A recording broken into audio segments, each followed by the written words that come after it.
नमः शिवाय। नमस्कार दोस्तों, आपके अपने चैनल प्योरिटी ऑफ लाइफ में मैं नीलम शुक्ला आपका बहुत बहुत स्वागत करती हूँ। दोस्तों, पूर्णिमा तिथि मन की समस्त कामनाओं को पूर्ण करने वाली तिथि। आज के दिन जो भी भक्त लक्ष्मी नारायण की आराधना करते हैं, भगवान श्री हरि विष्णु और माँ लक्ष्मी की पूजा आराधना करते हैं, सत्यनारायण की कथा करते हैं, उनके जीवन की समस्त मनोकामनाएं अवश्य ही पूर्ण होती है। और आज की वीडियो में मैं आपसे बात करने वाली हूँ फाल्गुन मास की पूर्णिमा के बारे में। फाल्गुन मास की पूर्णिमा की तिथि कब प्रारंभ होगी, कब समाप्त होगी, और अगर आप व्रत धारण करना चाहते हैं तो व्रत आपको किस दिन करना चाहिए, पूर्णिमा व्रत के नियम और पूजा विधि के बारे में बात करेंगे और जानेंगे कि फाल्गुन मास की पूर्णिमा का महत्व क्या है और आज के दिन हमें कौन से विशेष उपाय करने चाहिए और फाल्गुन मास की पूर्णिमा तिथि पर हमें किन देवी देवताओं की पूजा जरूर करनी चाहिए। किस प्रकार से आज हम पूजा आराधना करें जिससे कि मन की समस्त कामनाएं पूर्ण हो और पूर्णिमा के व्रत का संपूर्ण फल आपको प्राप्त हो, इसके लिए क्या करना चाहिए। तो वीडियो को पूरा जरूर देखिए, ये संपूर्ण जानकारी आपको आज की वीडियो में मिलने वाली है।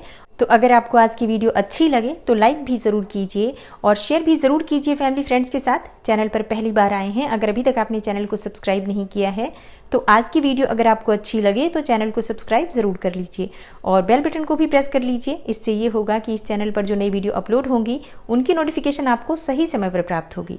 तो सबसे पहले बात करते हैं फाल्गुन मास की पूर्णिमा के महत्व के बारे में। देखिए, फाल्गुन मास की पूर्णिमा तिथि पर रात्रि के समय होलिका दहन किया जाता है और अगले दिन होली मनाई जाती है रंगों वाली। दोस्तों, फाल्गुन मास की पूर्णिमा असत्य पर सत्य की विजय का दिन होता है, इसलिए फाल्गुन मास की पूर्णिमा विशेष रूप से महत्वपूर्ण होती है। तो आज के दिन आप अगर व्रत धारण करते हैं तब तो अत्यंत ही श्रेष्ठ है, लेकिन किसी भी कारणवश अगर आप पूर्णिमा तिथि का व्रत नहीं कर पाते हैं तो भी आज के दिन आपको सात्विक भोजन लेना चाहिए। मतलब लहसुन प्याज का त्याग कर दीजिए, मांस मदिरा का त्याग कर दीजिए, पूरे दिन सात्विक रहिए और भगवान श्री हरि विष्णु का, माँ लक्ष्मी का पूजन कर सकते हैं। सत्यनारायण की कथा अपने घर में जरूर करें, इससे आपको व्रत के समान ही फल की प्राप्ति होती है। और जितने भी जो मैं उपाय आपको बताने वाली हूँ, पूजा विधि बताने वाली हूँ, वो संपूर्ण पूजा विधि और उपाय करेंगे तो निश्चित ही आपके मन की कोई भी कामना हो पूर्ण होती है, क्योंकि पूर्णिमा तिथि का मतलब ही होता है मन की इच्छाओं को पूर्ण करने वाली तिथि। इसलिए आज के दिन अगर आपकी कोई भी विशेष मनोकामना है तो भगवान सत्यनारायण की पूजा कीजिए। और अब जानते हैं व्रत के नियम और पूजा विधि के बारे में। देखिए, अगर आप पूर्णिमा का व्रत धारण करना चाहते हैं तो प्रातःकाल जल्दी उठ जाएं, स्नान इत्यादि करने के बाद साफ स्वच्छ वस्त्र धारण करें। सर्वप्रथम भगवान सूर्यदेव को जल अर्पित करें, उसके बाद अपने घर के मंदिर में भगवान श्री हरि विष्णु और माँ लक्ष्मी की मूर्ति या प्रतिमा जो भी आपके पास उपलब्ध है उनकी विधिवत पूजा कीजिए।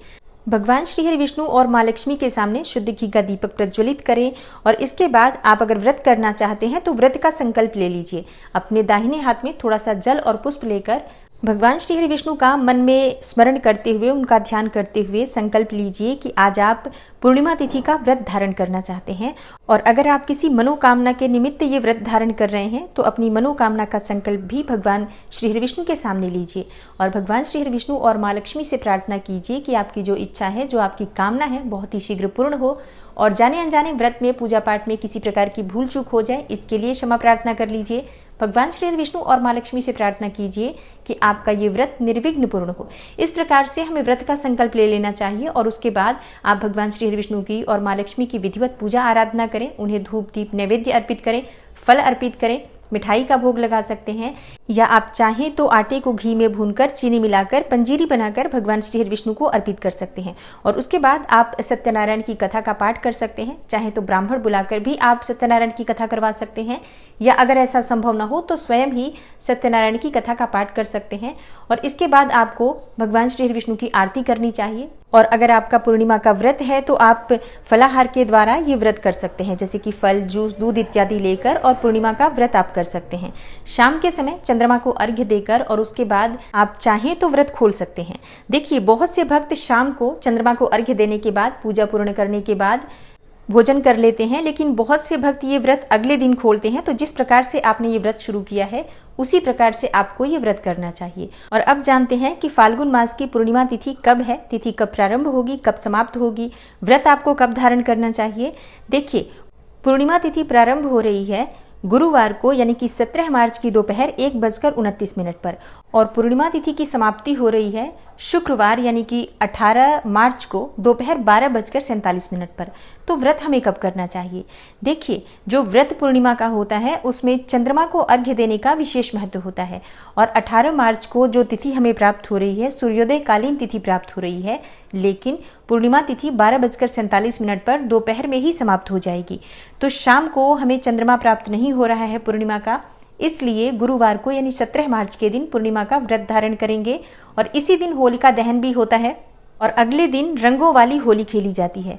तो जो भक्त चाहते हैं चंद्रमा को अर्घ्य देना, उन्हें इस बात का ध्यान रखना चाहिए कि होलिका दहन से पहले आपकी पूर्णिमा की जो पूजा है वो पूरी हो जानी चाहिए। मतलब अगर आप शाम को चंद्रमा को अर्घ्य देते हैं या मंत्र जाप करते हैं या सत्यनारायण की कथा करते हैं, मतलब जो भी आपकी पूर्णिमा की पूजा होती है शाम की, वो पूजा आपकी होलिका दहन से पहले पूरी हो जाए, इस बात का आपको ध्यान रखना है।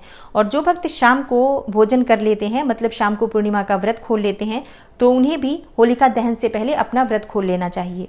और अब बात करते हैं पूर्णिमा तिथि के विशेष उपाय के बारे में और आज हमें किस देवी देवता की पूजा आराधना करनी चाहिए, किस प्रकार से करनी चाहिए।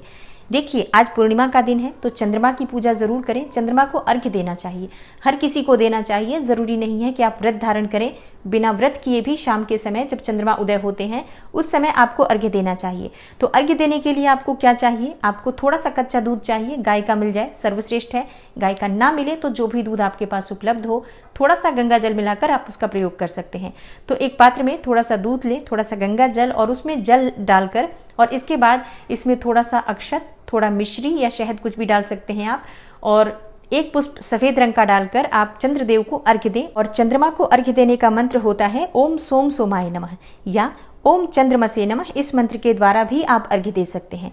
और आज के दिन भगवान भोलेनाथ की पूजा हमें जरूर करनी चाहिए। आपके घर के आसपास कहीं भी शिवालय है, शिवलिंग है, तो वहां पर जाकर थोड़ा सा कच्चा दूध अवश्य अर्पित करें। बेलपत्र, भांग, धतूरा, जो भी सामग्री आपके पास उपलब्ध हो शिव के पूजन के लिए, वो समस्त सामग्री लेकर और भगवान भोलेनाथ की पूजा करने जाएं।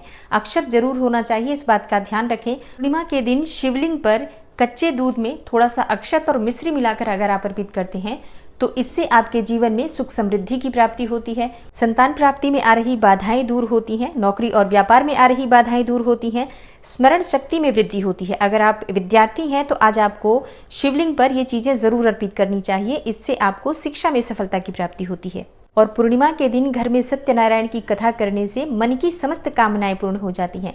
तो अगर संभव हो तो किसी ब्राह्मण को घर में बुलाकर और सत्यनारायण की कथा करवा सकते हैं, और अगर ऐसा संभव न हो तो स्वयं ही पति पत्नी और परिवार के सभी सदस्य मिलकर भगवान श्री हरि विष्णु और माँ लक्ष्मी यानी कि लक्ष्मी नारायण की पूजा करें। उनके सामने आप भोग प्रसाद अर्पित करके शुद्ध घी का दीपक प्रज्वलित करके वहीं बैठकर सत्यनारायण की कथा करते हैं तो बिना पूर्णिमा का व्रत किए भी आपके मन की कोई भी कामना हो पूर्ण हो जाती है। दोस्तों, पूर्णिमा का दिन माँ लक्ष्मी को विशेष रूप से प्रिय होता है, तो आज के दिन संयुक्त रूप से लक्ष्मी नारायण की आराधना करें, विधिवत उनकी पूजा करें, पीले पुष्प भगवान श्री हरि विष्णु को अर्पित करें, माँ लक्ष्मी को लाल पुष्प या लाल पुष्पों की माला अर्पित करें। और आज अगर आप माँ लक्ष्मी को खीर अर्पित करते हैं, मतलब चावल और दूध से बनाकर खीर माँ लक्ष्मी को अर्पित करें और वहीं बैठकर माँ लक्ष्मी के किसी भी मंत्र का जप करते हैं, जैसे कि आप श्री सूक्त का पाठ कर सकते हैं, कनक धारा स्तोत्र का पाठ कर सकते हैं, या किसी मंत्र का जैसे ओम श्रीम श्रीयाय नमः इस मंत्र का जप करते हैं, तो इससे माँ लक्ष्मी और श्री हरि विष्णु की अपार कृपा आपको प्राप्त होती है। हमेशा श्री हरि विष्णु सहित माँ लक्ष्मी आपके घर में विराजित रहती हैं। हर पूर्णिमा के दिन आपको अपने घर में खीर अवश्य बनानी चाहिए, इससे माँ लक्ष्मी की विशेष कृपा आपको प्राप्त होती है। परिवार के सभी सदस्य माँ लक्ष्मी को ये खीर अर्पित करने के बाद अगर ग्रहण करते हैं तो उनके जीवन में सफलता की प्राप्ति होती है, सुख समृद्धि की प्राप्ति होती है, दाम्पत्य जीवन मधुर होता है, घर से कलह क्लेश और बीमारियां दूर होती हैं। तो आज का दिन बहुत महत्वपूर्ण होता है। आप व्रत कर पाते हैं तब तो अत्यंत ही श्रेष्ठ है, लेकिन जो भक्त व्रत नहीं कर पाते हैं उन्हें भी आज के दिन ये पूजा और उपाय जरूर करना चाहिए। तो आशा करती हूँ फाल्गुन मास की पूर्णिमा तिथि से संबंधित ये महत्वपूर्ण जानकारी आपके लिए अवश्य उपयोगी होगी।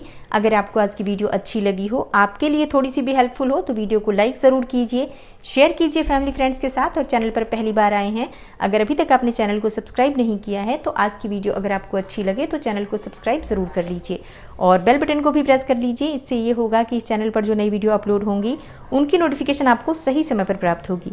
मैं मिलती हूँ आपसे अगली वीडियो में, तब तक के लिए नमस्कार।